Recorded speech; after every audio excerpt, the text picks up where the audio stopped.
What is good? Osiris here, stuck in the middle. Thank you for joining once again. Tulsi Gabbard is not here to play games with you. So I'm going to send out a memo. If you want problems, don't have them with Tulsi Gabbard right now. She left the swamp, didn't run for re-election, which freed her up to just do what she does. So you can call her whatever you want to call her. She'll go on. She'll really go on with anyone. But right now, Fox News and really Tucker is the only one that's going to have her on, mainstream media. But she's going to make her impact on social media. And Mitt Romney found that out the hard way. He took 3 the hard way. Trying to mess with Tulsi Gabbard. Don't do that. That didn't work out well. Now he's in an embarrassing situation where Tulsi Gabbard just absolutely annihilated him in public in front of everybody's eyes. He has to respond. Like there's no, either you have to respond with like, yep, you're right, or I don't know what else the answer is. But if you don't know what happened, Tulsi Gabbard on March 13th made this statement, and this is what caused Mitt Romney to respond to her. So let's start off with Tulsi. Here are the undeniable facts. There are 25 to 30 U.S.-funded biolabs in Ukraine. According to the U.S. government, these biolabs are conducting research on dangerous pathogens. Ukraine is in an active war zone with widespread bombing, artillery, and shelling, and these facilities, even in the best of circumstances, could easily be compromised and release these deadly pathogens. Now, like COVID, these pathogens know no borders. If they are inadvertently or purposely breached or compromised, they will quickly spread all throughout Europe, the United States, and the rest of the world, causing untold suffering and death. So in order to protect the American people, the people of Europe, the people around the world, these labs need to be shut down immediately, and the pathogens that they hold need to be destroyed. So that's the gist of it. You can search that on Twitter if you want to see the rest of it. And she's a active U.S. Army Reserve officer. So you got to be careful with your words. So you want to talk about the biolabs, and for my overlords at YouTube, I'm not trying to make any definitive statements. I don't know what's over there. I'm just going by reports, and there's different things. Let me look at this. Overlords and Alphabet, YouTube, Google, Snopes. You do all this supposed fact checking. The words you use I find very curious before I get to Mitt Romney and then stay for Tulsi. She just flamed this dude. No, this is a Snopes. Well, this is on Twitter. No foreign biological laboratories operate in Ukraine, U.S. Embassy and Snopes say. So they're playing games. Tim Pool said, whenever Twitter does this, I assume the opposite is true. That doesn't mean it is. That's his opinion. I have opinion too, where I'm not going to assume it's not true. It could be true. But here's my question. Queen Josie of All the Liberty, who's absolutely fire on Twitter, she came up and was like, wait a second. Pay attention to the language. They chose it very carefully. In this case, they selected operate instead of exist. Those are 2 different meanings. All the labs are closed down right now, so none of them exist. So nothing is currently operating. This is true. That's how they do things? Man, that's evil. I mean, imagine if you're looking at your girlfriend or spouse or boyfriend, whoever you're with, and you're like, are you having sex with that other woman or man? And they say, no, I'm not. The reason they say no is because I'm not actively right now having sex with them. I just did earlier today. Man, you need to get the hell out of here. That's what the response would be. What? We can't tolerate this. This is dangerous stuff right now. I did a reply on Twitter, and I said, the other analogy you could say is they are pissing on our head and telling us it's water because 95% of urine is water.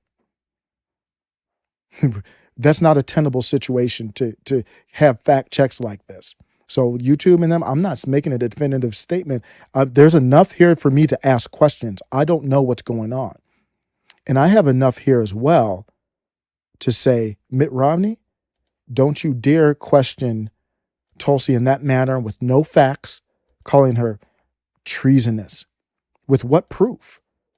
Don't just call people treasonous. That's a very strong term. Mitt Romney, Tulsi Gabbard is parroting false Russian propaganda. her treasonous lies may well cost lives. You're saying her lies may cost lives and that she's treasonous? Those are strong words for somebody who's serving right now, actively, even if they did in the past, or anyone. It's time to cool down the rhetoric. Like, if you want to do your ad hominem attacks, just stop at Tulsi Gabbard is parroting false Russian propaganda. No one believes that. You sound stupid. You have no facts. That's all emotion. But you should have stopped there. The second one is what led Tulsi Gabbard to go, I don't know who you thought this was, but let me let you know you don't want these problems. Tulsi Gabbard was like, so let me share you her response. Read that, how she went off on this dude with no remorse. Mitt Romney, you have called me a treasonous liar for stating the fact that there are 25 plus U.S. funded biolabs in Ukraine, which if breached would release the spread of deadly pathogens to the U.S. and world, and therefore must be secured in order to prevent new pandemics. Bizarrely, you claim that securing these labs, or even calling for securing these labs, is treasonous and will lead to a loss of life, when the exact opposite is obviously true. The spread of pathogens is what will cause the loss of life, not the prevention of such spread. Senator Romney, please provide evidence that what I said is untrue and treasonous. If you cannot, you should do the honorable thing, apologize, and resign from the Senate. Tulsi Gabbard right now saying, don't let me politically pull up. She's like, I will if I have to. Gotcha, bitch. That's probably the last time you see some of these people test Tulsi Gabbard. That's probably the last time. Evidence of the existence of such biolabs, their vulnerability, and thus the need to take immediate action to secure them is beyond dispute. Here come the receipts. State Department's Victoria Nuland acknowledged such labs containing dangerous pathogens exist in Ukraine in her testimony to the U.S. Senate, March 8, 2022. Ukraine has biological research, this is a quote, Ukraine has biological research facilities in which, in fact, we are quite concerned that Russian troops may be seeking to gain control of. We are working with the Ukrainians on how they can prevent any of those research materials from falling into the hands of Russian forces should they approach. If these labs aren't doing any type of crazy things, then why would you need to be concerned if Russia gets a hold of them? Number two, Pentagon fact sheet, March 11, 2022, has numerous statements directly and indirectly confirming the existence of such biolabs. Link. Quote, the United States through BTRP has invested approximately $200 million in Ukraine since 2005. I wonder if that's why we need to save their democracy. Supporting 46 Ukrainian laboratories, health facilities, and diagnostic sites. YouTube, everyone else, anybody watching, I'm not pro-Putin. I don't give a damn about Putin. I care about how does that affect us. You see this corruption, all the stuff. I'm not down for this. This is not a reason to be sending $14 billion over there. So don't call me pro-Putin. I don't give a damn about Putin. Putin is a vicious savage. Why the hell would I care about Putin? I don't care about Ukraine either. I care about the Russian people, Ukrainian people. Don't try to put some type of label on me like I'm some evil person because I'm questioning how that pertains to me and my family and us here. We can disagree without the nonsense. More receipts. CBS Face the Nation, March 13th, correspondent David Martin said a Pentagon official told him they're concerned about the existence of such biolabs in Ukraine. Okay. Receipt after receipt. Quote, the concern is that the Russians will seize one of those biomedical research facilities that Ukraine has, where they do research on deadly pathogens like botulism and anthrax, seize one of those facilities, weaponize the pathogen, and then blame it on Ukraine and the U.S. because the U.S. has been providing support for some of the research being done in those facilities. Receipt number 4. In April 2020, in refuting Russia's accusation that U.S. is using biolabs in Ukraine to develop biological weapons, U.S. Embassy in Ukraine acknowledged there are U.S.-funded labs in Ukraine working with pathogens for vaccine and other peaceful purposes. Receipt number 5, CNN Fact Check, March 10th, 2022. There are U.S.-funded biolabs in Ukraine. That much is true. Receipt number 6, Furthermore, according to the DoD, there are 2 biolabs in Ukraine that have been under Russian control for some time. Quote, Russia illegally took possession of 2 Ukrainian-owned laboratories that BTRP upgraded in 2014 and continues to deny Ukrainian access to the facilities. I found it interesting that Obama actually enacted to ban this type of research in the U.S.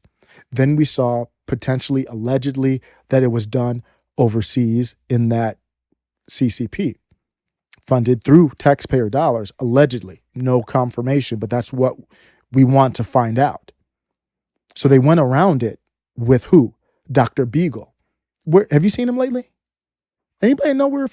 I want to get him on the show because he was on like some lame woke AF podcast.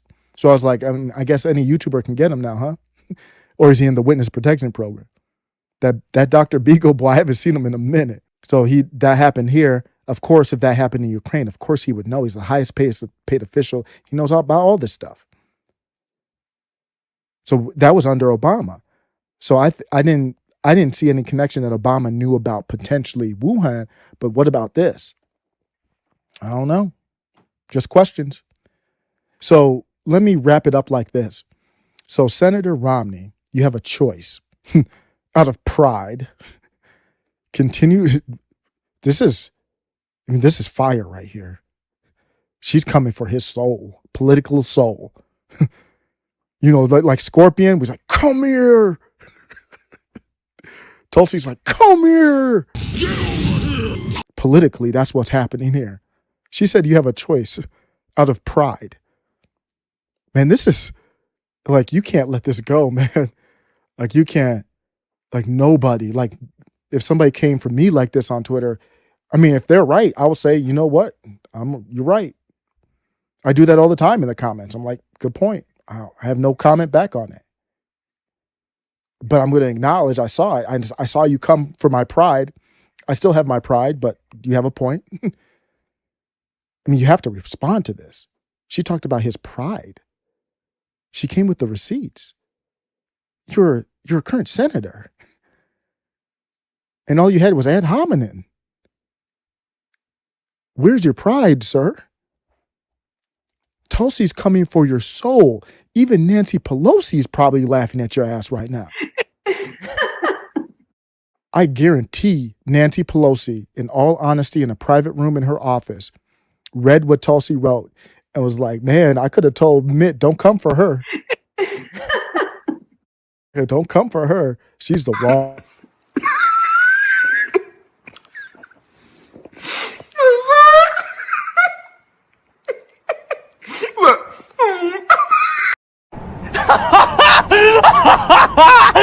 You got owned. Where is your pride, bruh? So she was like, out of pride, continue to deny the truth or admit you're wrong. Apologize and resign. Then she hit him with the aloha. Then she hit him with the Hawaiian spirit. Like after just ripping his ass into 2 pieces, she put his ass in the slow cooker. Like she didn't even barbecue it. She was like, I want it slow and steady. So it's politically. So then when I take it out, it's moist. You know, like, you know, when you go to the barbecue spots and they say it's pink, but it's done because we cooked it slow. So it's tender. So after she did that, she came and hit him with the aloha. Aloha, you know, in for Hawaiian is like, it's almost like peace. I think peace, love, goodbye, hello. She's like, I did this out of peace. Like I ripped a hole in your ass politically just out of peace, out of love. Boom, bam, bop, bada bop, boom, pow.